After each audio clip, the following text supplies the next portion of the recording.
about COVID-19 and what has COVID-19 done to human beings?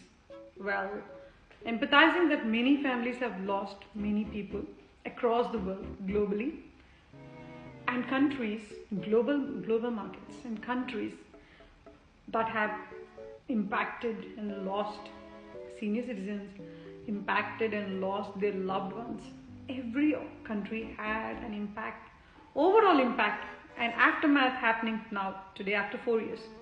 Just imagine the first group of people that have been impacted by COVID-19, and especially in this COVID-19, what has happened is women have been hard hit.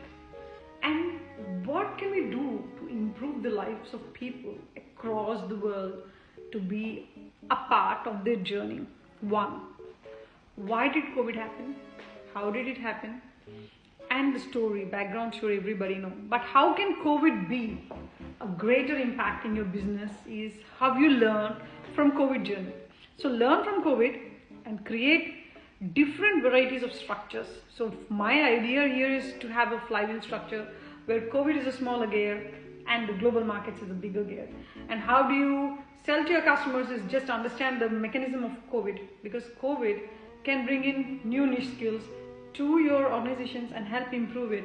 How you can bring new sales, how you can bring or how you can do M&As, and how you can create the flywheel for generations to come. So COVID is a smaller flywheel, where a gear, smaller gear, and the larger gear is the global markets. And this global markets gear should be tied up with another gear. So we are having like two flywheels where they are connected, interconnected. One is the flywheel, the smaller flywheel is COVID, and the larger one is the global markets. And we have the organization that is connected with our people, like in the chain, right? And then it's just continuously revolving. Now, the bigger, larger global flywheel, the global markets flywheel, is connected to the Fortune company's flywheel. So that is the biggest gear. So we have like three gears interconnected. One is the chain that is interconnected to your organization, that is with COVID, especially COVID. You can put any other strategic wheel you want.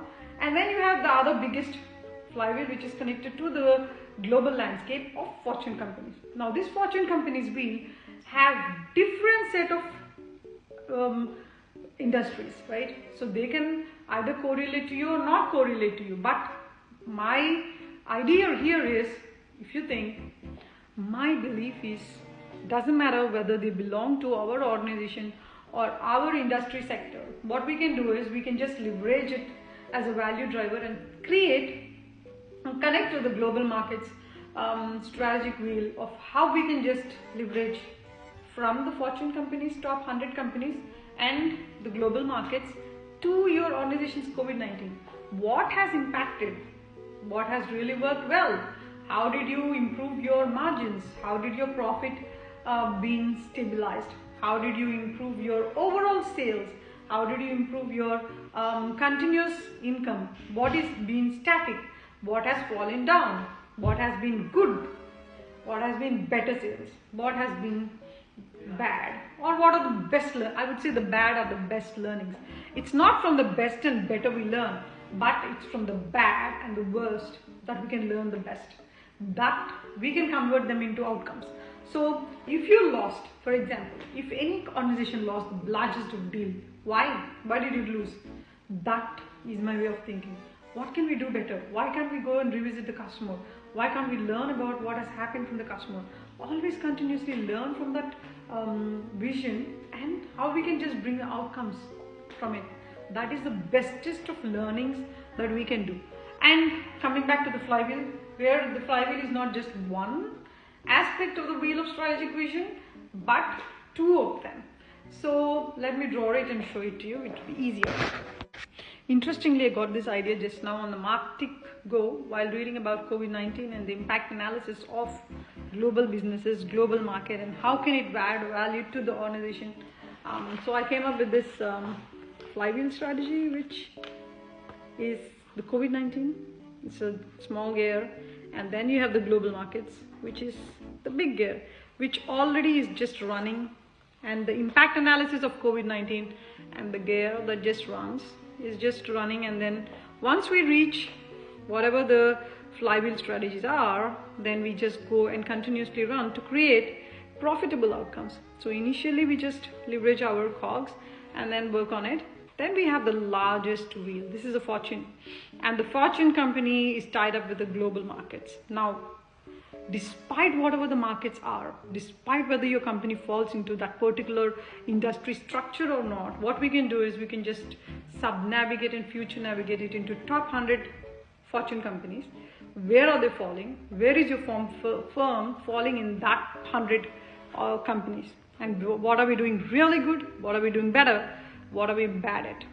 Now, my superb way of thinking is, where are we bad at? Why are we bad at? What we can do better? What can we do best? So creating this two flywheels which super navigates and rotates by itself is amazing, because one, you create the future margins by continuously understanding the profits that you can pull out, and then you can think way to bigger picture in the global markets and where can it rotate. So it's like two flywheels interconnected to the gear and have two dots. Now this whole connecting of the global markets, how your organization is connected here is very important. With empathy, with kindness, and with our people, that selling is not selling, but selling is emotions.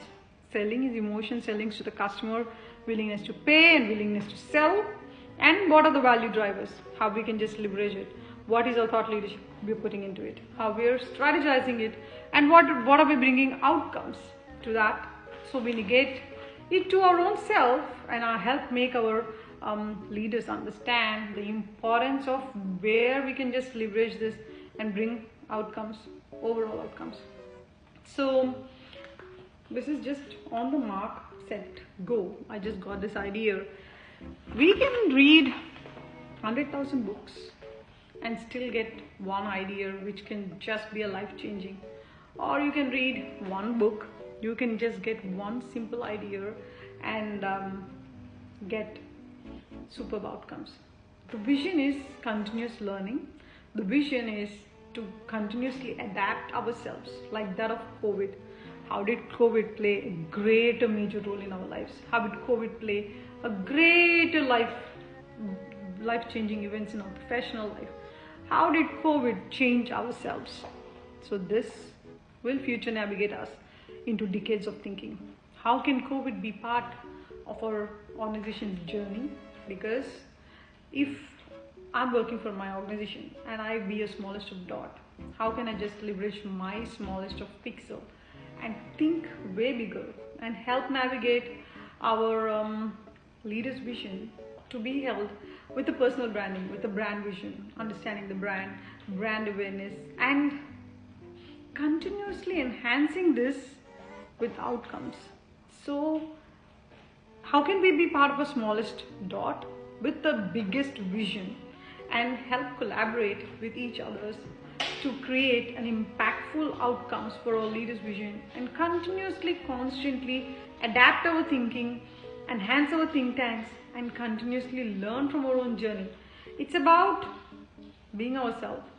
It's about being authentic self and being transparent, being effectively communicative, and having an obsessed vision to help our organizations thrive. Because at the end of the day, if you think way too bigger and analyze that, we are in this journey together to collaborate, to enhance our thinking, to bring the best outcomes for the organizations that we work with our personal brand, connecting the dots everywhere and creating value drivers that are helpful to our organization, and going and nailing the biggest, largest opportunity for our organization to help many communities thrive together and help our organization with respect and with kindness and with purpose.